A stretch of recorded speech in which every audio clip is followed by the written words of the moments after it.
একটা drop out fuse কেন ব্যবহার করা হয়? একটা ড্রপ আউট ফিউজ মূলত হাই ভোল্টেজ প্রোটেকশন ডিভাইস, যা মূলত ওভারহিট ডিস্ট্রিবিউশন লাইন ও ডিস্ট্রিবিউশন ট্রান্সফরমারের সুরক্ষার জন্য ব্যবহার করা হয়। এটাকে বলা হয় প্যারালাল গ্রুপ কানেক্টর। এই যে এইখানে যে জিনিসটা, এই যে প্লেটটা, এই প্লেটটাকে বলা হয় রিকয়েল বার। এটাকে বলা হয় রিকয়েল বার।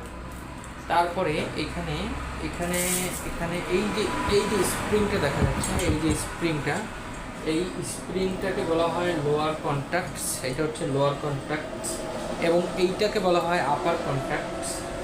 তারপরে এই যে টিউবটা, এই টিউবটাকে বলা হয় fuse tube.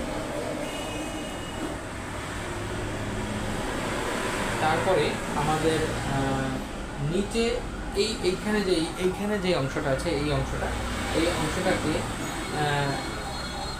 Turn union pocket বলা হয়। টার্ন ইউনিয়ন পকেট, এটাকে বলা হয় টার্ন ইউনিয়ন পকেট। এবং এখানে আরও কিছু জিনিস আছে যেগুলোর সাথে আপনাদের কিছু পরিচয় করিয়ে দিই। এইখানে টাগেল জয়েন্ট আছে, টাগেল জয়েন্ট আছে। এখানে ফ্লিপার আছে, টাগেল জয়েন্ট আছে, ফ্লিপার আছে। এখানে হচ্ছে তারপরে আরেকটা জিনিস হচ্ছে গিয়ে আপনার এই যে এটাকে বলা হয় অ্যাটাচমেন্ট হুক। Attachment hook. তারপরে হচ্ছে এটা হচ্ছে ইনসুলেটর, এটাকে ইনসুলেটর বলে। তো এই একটা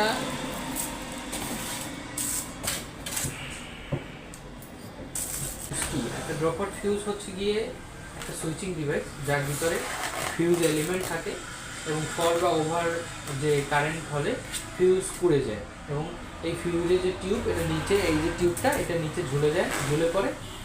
এটা কি ড্রপ আউট, মানে এই যে ঝুলে পড়ে এটাকে ড্রপ আউট, তাই একে ড্রপ আউট ফিউজ বলে। তাই কী বলে? ড্রপ আউট ফিউজ বলে। এটা কেন ব্যবহার হয়? যেমন ধরেন ওভার কারেন্ট ও শর্ট সার্কিটকে সুরক্ষা দিতে ড্রপ আউট ফিউজ ব্যবহার হয়। ট্রান্সফর্মার ও লাইন ড্যামেজ হওয়া থেকে বাঁচাতে এটা ব্যবহৃত হয়। ফল্ট ভিজুয়ালি বোঝার জন্য, ফিউজ নিচে পড়ে গেলে দূর থেকেই দেখা যায়। তারপরে হচ্ছে কি সহজে মেনটেন্যান্স এবং রিপ্লেসমেন্ট করার জন্য এটি ব্যবহার হয়। লাইটনিং বা সার্চ ফল্টের সময় এই প্রোটেকশন দিতে এটি ব্যবহৃত হয়ে থাকে। সবাই ভালো থাকবেন। সালাম আলাইকুম।